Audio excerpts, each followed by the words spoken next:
दोस्तों, आप सभी का फिर से स्वागत है मेरे इस YouTube चैनल जिसका नाम है उन्ना प्रथम पर। दोस्तों, जैसा कि आप जानते हैं, मैं क्विज के फॉर्म में आपके लिए क्वेश्चंस लेके आता हूं। हमने जो लास्ट वीडियो किया था उसमें हमने भारत के संविधान के मौलिक अधिकारों की नींव रखी थी। मौलिक अधिकार यानी वो अधिकार जो हर भारतीय नागरिक की पहचान है और उनको सुरक्षा प्रदान करता है। दोस्तों, यदि अगर आपने वो वीडियो मिस कर दिया है तो वीडियो आपको प्लेलिस्ट में मिल जाएगा। मेरी सभी को यह एडवाइस है कि उसको जरूर देखें और ट्राई करें। लेकिन आज हम इस सफर को बढ़ाएंगे आगे और मौलिक अधिकारों के भाग 2 यानी पार्ट 2 को डिकोड करेंगे। आज हम उन खास अधिकारों पर चर्चा करेंगे जो न केवल आपको आपकी आजादी की गारंटी देते हैं बल्कि आपको शोषण से भी बचाते हैं। दोस्तों, जैसा कि हर क्विज में मैं बोलता हूं कि आपको 5 सेकंड का समय दिया जाएगा, लेकिन क्योंकि आज जो स्टेटमेंट्स हैं वो थोड़ी सी बड़ी होने वाली है तो आपको कुछ एक्स्ट्रा टाइम दिया जाएगा। और मेरी सभी को ये एडवाइस है कि क्योंकि प्रश्न बड़े होने वाले हैं, उनकी जो लाइंस होंगी वो बड़ी होंगी, तो प्रश्नों को अच्छे ढंग से पढ़ें, अच्छे ढंग से समझें और फिर उसके बाद इसका रिप्लाई करें। उसके लिए कुछ एक्स्ट्रा टाइम आपको दिया जाएगा। चलिए शुरू करते हैं आज का क्विज, फंडामेंटल राइट्स पार्ट 2। तो दोस्तों, आपको पहला प्रश्न जो है वो आपके सामने। पहला प्रश्न है, निम्नलिखित में से किस संवैधानिक संशोधन ने संपत्ति के अधिकार को मौलिक अधिकार के बजाय कानूनी अधिकार बना दिया था? ऑप्शन आपके सामने है। दोस्तों, आई होप अभी तक आपने अपना आंसर मार्क कर लिया होगा। क्रॉस चेक कीजिए। 44th amendment, right option is option B, 44वां संशोधन अधिनियम। दोस्तों, पिछले वीडियो में भी मैंने आपको बताया था कि एक historical landmark case Kesavananda Bharati versus state of Kerala. तो इस केस में सुप्रीम कोर्ट ने बड़ा एक लैंडमार्क डिसीजन दिया था और आर्टिकल 31 को निरस्त कर दिया था और आर्टिकल 300A, ध्यान से सुने, आर्टिकल 300A के तहत इसे कानूनी अधिकार बना दिया गया था। क्लियर?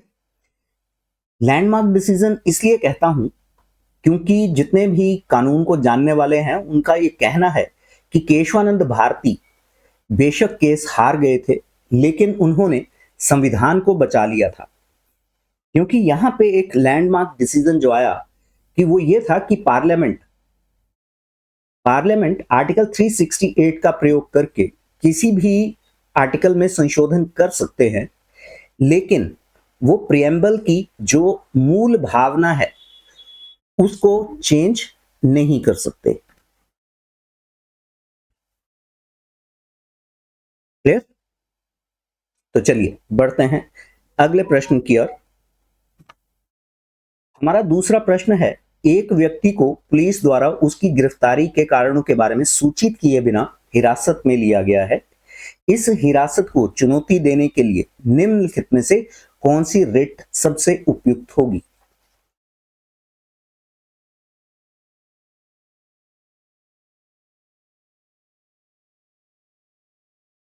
तो आपने अपना आंसर मार्क कर लिया होगा, क्रॉस चेक कीजिए। यह है ऑप्शन बी, बंदी प्रत्यक्षीकरण यानी हबीस कॉर्पस।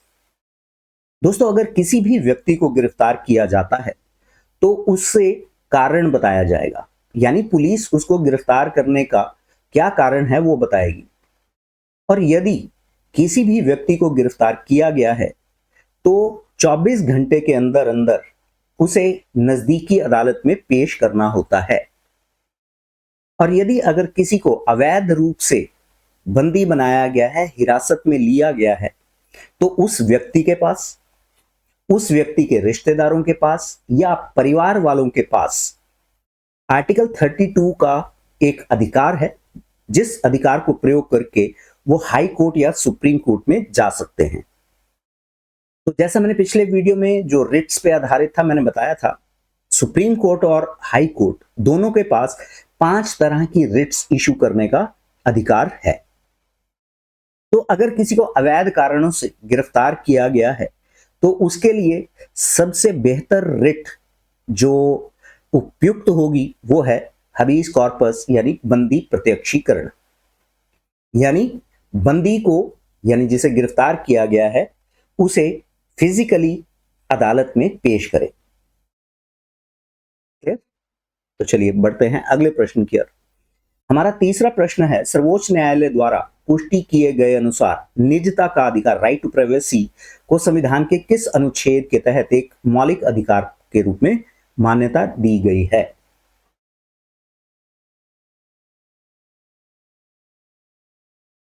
ऑप्शन आपके सामने है।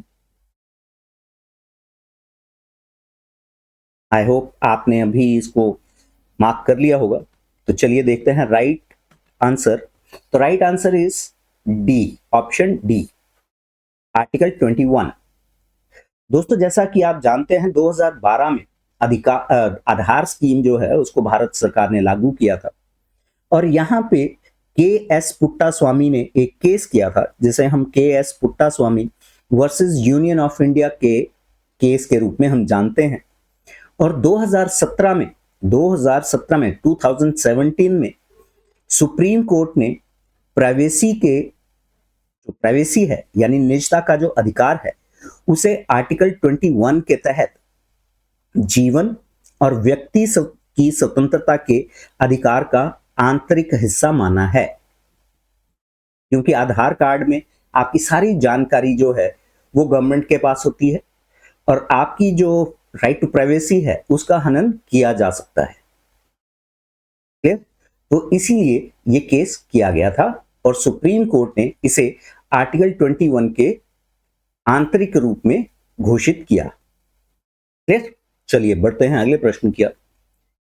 हमारा चौथा प्रश्न है, जनहित याचिका, पब्लिक इंटरेस्ट लिटिगेशन की अवधारणा किस देश से उत्पन्न हुई जिसका भारतीय कानूनी प्रणाली पर प्रभाव पड़ा? यानी पब्लिक इंटरेस्ट लिटिगेशन, जनहित याचिका,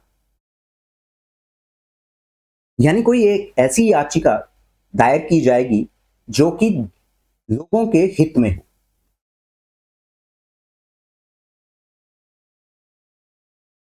आई होप आपने अपना आंसर मार्क कर लिया होगा, क्रॉस चेक कीजिए। यह है संयुक्त राज्य America, United states of America. दोस्तों वहीं अगर हम पब्लिक इंटरेस्ट लिटिगेशन की भारत में बात करें, ये जो पब्लिक इंटरेस्ट लिटिगेशन है, जनहित याचिका, इसके भारत में जो पीआईएल के जनक माने जाते हैं, father of public interest litigation, वो माने जाते हैं justice PN. Bhagwati. Justice PN. Bhagwati ने 1986 में पीआईएल की शुरुआत की थी।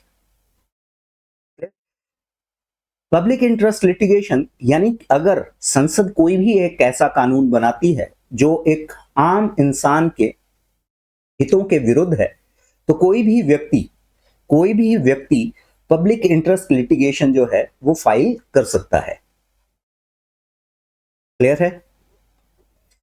अगर इसका एक एग्जाम्पल मैं देना चाहूं तो अगर यदि आपको याद हो, पार्लियामेंट ने किसानों के लिए 3 बिलों की घोषणा की थी और उसे ये माना गया था कि वो किसानों के हक में नहीं है, तो उसके लिए बहुत सारी पब्लिक इंटरेस्ट लिटिगेशंस जो है वो सुप्रीम कोर्ट में दायर की गई थी और उसका अल्टीमेट इफेक्ट क्या हुआ कि सरकार को वो अपने 3 जो कृषि कानून थे उनको वापस लेना पड़ा।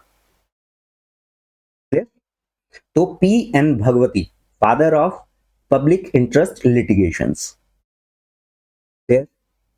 चलिए बढ़ते हैं अपने 5वें प्रश्न की ओर। 5वां प्रश्न है, अनुच्छेद 21A जो शिक्षा के अधिकार की गारंटी देता है किस संशोधन द्वारा संविधान में जोड़ा गया था? Very important question. ऑप्शन आपके सामने है और आई होप आपने इसको मार्क भी कर लिया होगा, क्रॉस चेक कीजिए। यह है 86th कॉन्स्टिट्यूशनल अमेंडमेंट, 86वां संशोधन अधिनियम।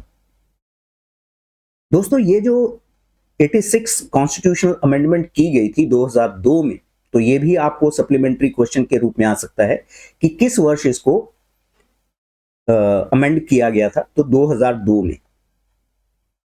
क्लियर? चलिए बढ़ते हैं अगले प्रश्न की ओर। हमारा छठा प्रश्न है, सशस्त्र बलों के सदस्यों के मौलिक अधिकारों को प्रतिबंधित या समाप्त करने की संसद की शक्ति संविधान के किस अनुच्छेद के तहत प्रदान की गई है?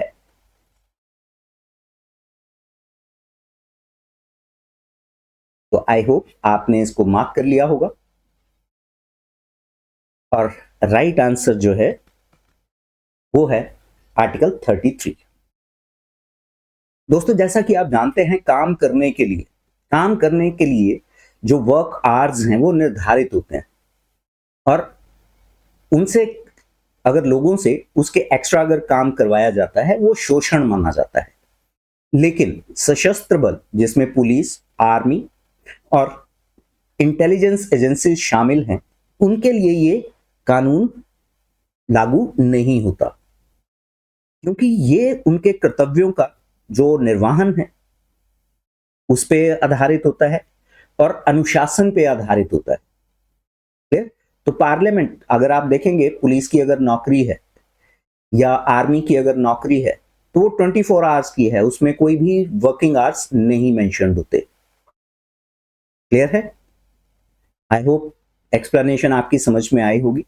लेकिन फिर भी अगर आपका कोई भी डाउट है तो उसको प्लीज मैसेज बॉक्स में मेंशन जरूर कीजिए। ठीक है, चलिए बढ़ते हैं अगले प्रश्न की ओर। सातवां प्रश्न है, निम्न में से किस रिट को सर्वोच्च न्यायालय द्वारा अधीनस्थ अदालतों को उनके अधिकार क्षेत्र से अधिक होने से रोकने के लिए जारी किया जाता है? ऑप्शंस आपके सामने हैं। तो दोस्तों ये है option D, prohibition. High courts जो हैं, हाई कोर्ट या सुप्रीम कोर्ट, वो किसी भी निचली अदालत यदि वो अपने अधिकार क्षेत्र से बाहर जाकर कोई भी फैसला देने के लिए होती है तो उस पे ये प्रतिबंध लगाती है, तो इसे प्रोहिबिशन कहा जाता है। क्लियर है? चलिए बढ़ते हैं यहां से आठवें प्रश्न की ओर। आठवां प्रश्न है, निम्नलिखित में से कौन सी रिट सार्वजनिक अधिकारी को एक कर्तव्य का पालन करने के लिए बाध्य करने के लिए जारी की जाती है जिसे करने में वो विफल रहे हैं?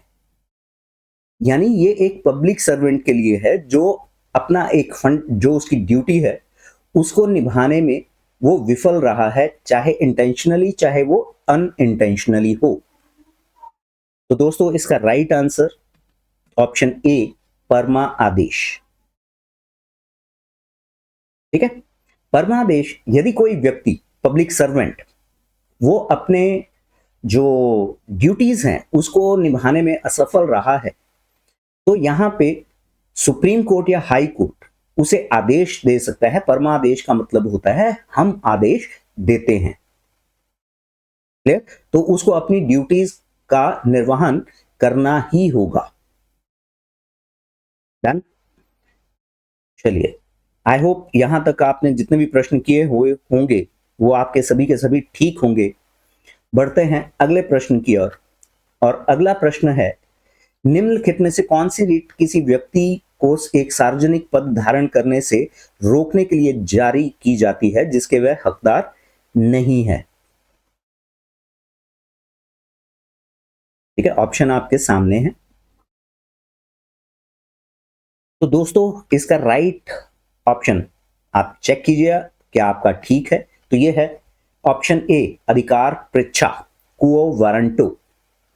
यदि कोई पब्लिक सर्वेंट है, ठीक है, तो हाई कोर्ट या सुप्रीम कोर्ट वो उसे सार्वजनिक पद, यानी उसके लिए अगर कोई रिक्वायरमेंट है, फॉर एग्जाम्पल मैंने पिछली बार भी एक एग्जाम्पल दिया था कि अगर सपोज कोई यूनिवर्सिटी का वाइस चांसलर है, अगर वो उसकी शर्तों को पूरा नहीं करता तो यहां पे जो ऊपरी अदालतें हैं यानी हाई कोर्ट या सुप्रीम कोर्ट वो उस व्यक्ति से पूछ सकती है कि आप किस अधिकार से इस पद पे बने हुए हैं।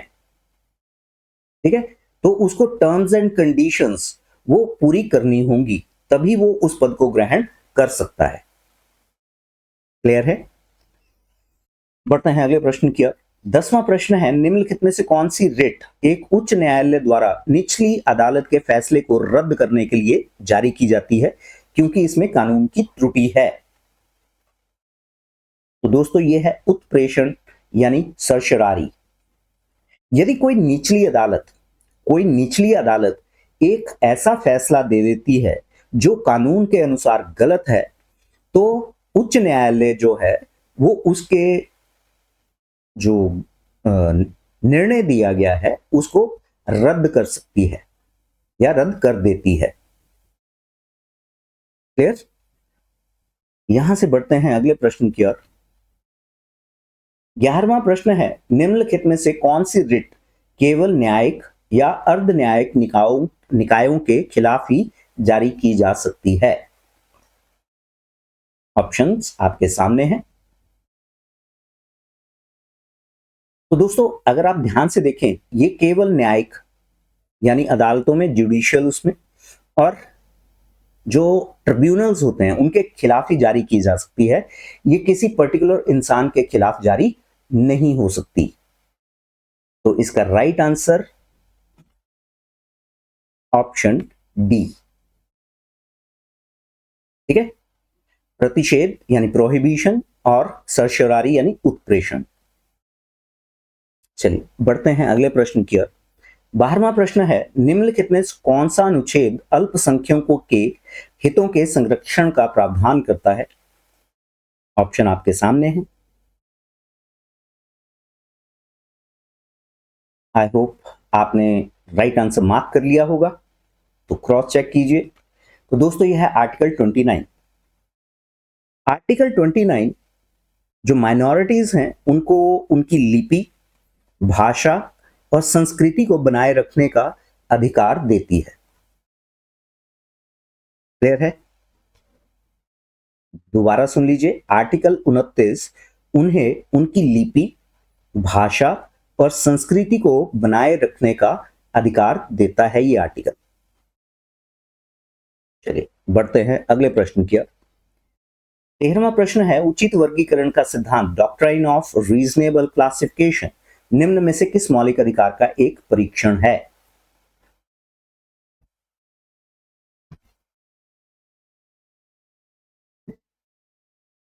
तो क्रॉस चेक कीजिए। अभी तक आपने अपना आंसर मार्क कर लिया होगा, तो इसका राइट ऑप्शन है ऑप्शन बी, समानता का अधिकार। दोस्तों आर्टिकल 14 जो है वो ये बोलता है कि किसी भी सरकार को सभी नागरिकों को समान रूप से ट्रीट करना है।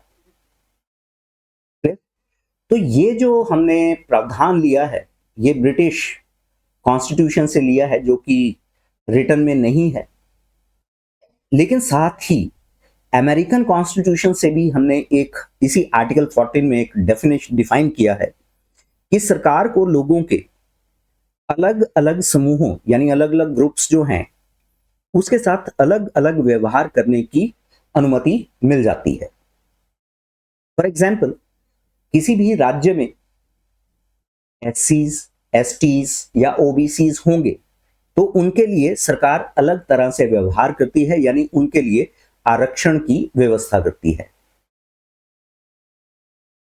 क्लियर? तो यहां पे doctrine of reasonable classification article 14।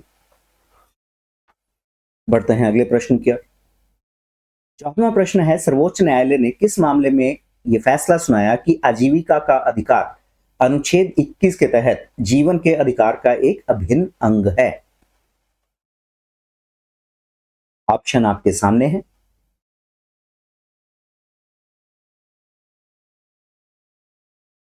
तो दोस्तों क्रॉस चेक कीजिए। ये है ओल्गा टेलिस वर्सेस बॉम्बे नगर निगम, बॉम्बे म्युनिसिपल कॉर्पोरेशन। दोस्तों यहां पे ये जो ओल्गा टेलिस है ये एक पत्रकार थी और बॉम्बे म्युनिसिपल कॉर्पोरेशन ने झुग्गी झोंपड़ी वालों को और फुटपाथ पर रहने वाले लोगों को हटाने का निर्णय लिया। तो ओल्गा टेलिस कुछ अन्य लोगों के साथ मिलकर वो अदालत में गए और अदालत ने यहां पे आर्टिकल 21 की व्याख्या इस प्रकार से की कि आर्टिकल 21 जीने का अधिकार देता है और जीवन का अधिकार के लिए, जीने के लिए आजीविका का होना जरूरी है।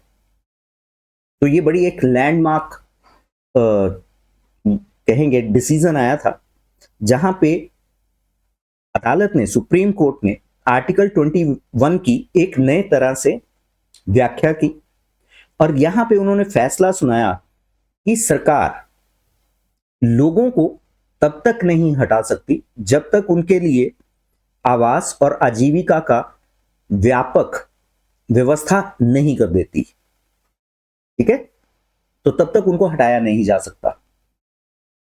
डन। चलिए बढ़ते हैं 15वें प्रश्न की ओर। 15वां प्रश्न है, संविधान के किस अनुच्छेद के तहत 6 स्वतंत्रताएं, 6 इंडिपेंडेंस, भाषण, सभा, संघ, आंदोलन, निवास और व्यवसाय सामूहिक रूप से गारंटीकृत है? तो दोस्तों ये है आर्टिकल 19। दोस्तों आप भाषण दे सकते हैं, लेकिन उसमें ध्यान रखना पड़ेगा, एक मिनट बैक जाना पड़ेगा हमें, उसमें ये ध्यान देना पड़ेगा कि उस भाषण में कुछ भी ऐसा ना हो जो देश के विरुद्ध हो। क्लियर? आप सभा कर सकते हैं, लेकिन वो सभा जो है वो शांत सभा होनी चाहिए। आप यूनियन बना सकते हैं, आप आंदोलन कर सकते हैं, लेकिन आंदोलन में किसी भी प्रकार के हथियार नहीं होने चाहिए। आप भारत के किसी भी स्टेट में बस सकते हैं, अपना निवास बना सकते हैं और किसी भी प्रकार का व्यवसाय कर सकते हैं। तो ये 6 जो गारंटीज हैं, ये आपको आर्टिकल 19 में मिलती हैं। क्लियर? चलिए बढ़ते हैं अगले प्रश्न की ओर। 16वां प्रश्न है, सर्वोच्च न्यायालय ने किस मामले में फैसला सुनाया कि निजता का अधिकार एक निरपेक्ष अधिकार नहीं है और उचित प्रतिबंधों के अधीन हो सकता है?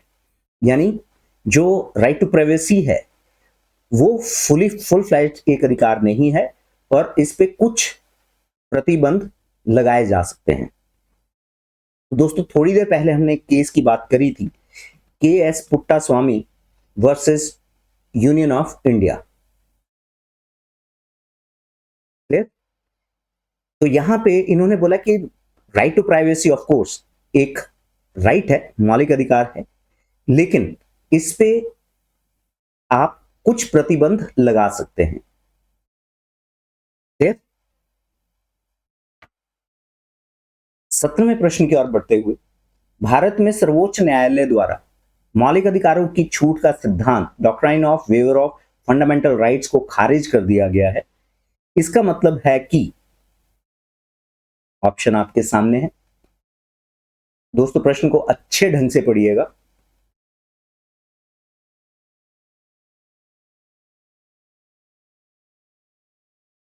तो right answer is option D, मौलिक अधिकार अविच्छेद्य है और एक व्यक्ति द्वारा छोड़े नहीं जा सकते। तो दोस्तों ये नहीं हो सकता कि एक व्यक्ति वो ये कहे कि मुझे मौलिक अधिकार नहीं चाहिए। तो अगर फंडामेंटल राइट्स जो भी भारत के हर एक नागरिक के पास हैं, तो उन अधिकारों को वो अपनी मर्जी से नहीं छोड़ सकता, क्योंकि वो सभी के लिए उपलब्ध है। क्लियर है? तो चलिए बढ़ते हैं अगले प्रश्न की ओर। 18वां प्रश्न है, निम्नलिखित में से कौन शोषण के खिलाफ अधिकार की एक प्रमुख विशेषता है?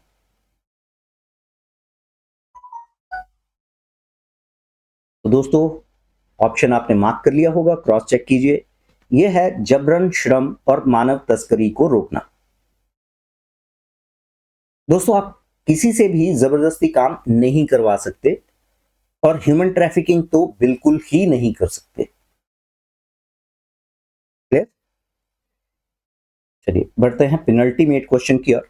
हमारा पेनल्टीमेट यानी 19वां प्रश्न है, निम्नलिखित में से कौन सा कथन कानून द्वारा स्थापित प्रक्रिया, प्रोसीजर एस्टेब्लिश्ड बाय लॉ, और कानून की उचित प्रक्रिया यानी ड्यू प्रोसेस ऑफ लॉ के संबंध में सही है?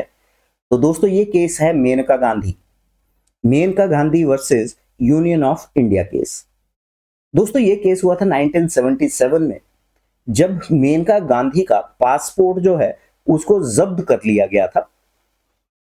और यहां पे सुप्रीम कोर्ट ने 1978 में ये एक ऐतिहासिक फैसला सुनाया था, ठीक है, कि आर्टिकल 21 वो लिबर्टी की बात करता है, व्यक्ति की स्वतंत्रता की बात करता है।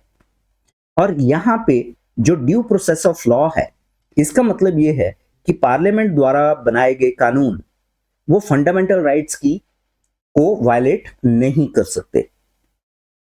तो ये जो दोनों टर्मिनोलॉजीज हैं, प्रोसीजर एस्टेब्लिश्ड बाय लॉ, ठीक है, कि जो भी एक प्रक्रिया होगी वो बिल्कुल उसी तरह से होगी जो कानून द्वारा बनाई गई है, स्थापित की गई है। और due process of law, due process of law means parliament द्वारा बनाए गए कानून फंडामेंटल राइट्स की वायलेशन नहीं कर सकते। क्लियर? यहां पे मैं आपके लिए एक प्रश्न छोड़े जा रहा हूं। प्रश्न है, प्रोसीजर एस्टेब्लिश्ड बाय लॉ ये हमने किस देश से लिया है, और ड्यू प्रोसेस ऑफ लॉ हमने किस देश से लिया है। क्लियर? तो चलिए यहां से बढ़ते हैं हम आखिरी प्रश्न की ओर। हमारा आखिरी प्रश्न है, उच्चतम न्यायालय ने किस बात में यह निर्धारित किया कि झंडा फहराने का अधिकार अनुच्छेद 19 सबसेक्शन 1 और क के तहत एक मौलिक अधिकार है। तो दोस्तों ये है नवीन जिंदल बनाम यूनियन ऑफ इंडिया। ठीक है, जिंदल स्टील्स का नाम आप सभी ने सुना होगा, उसके जो मालिक हैं वो है नवीन जिंदल।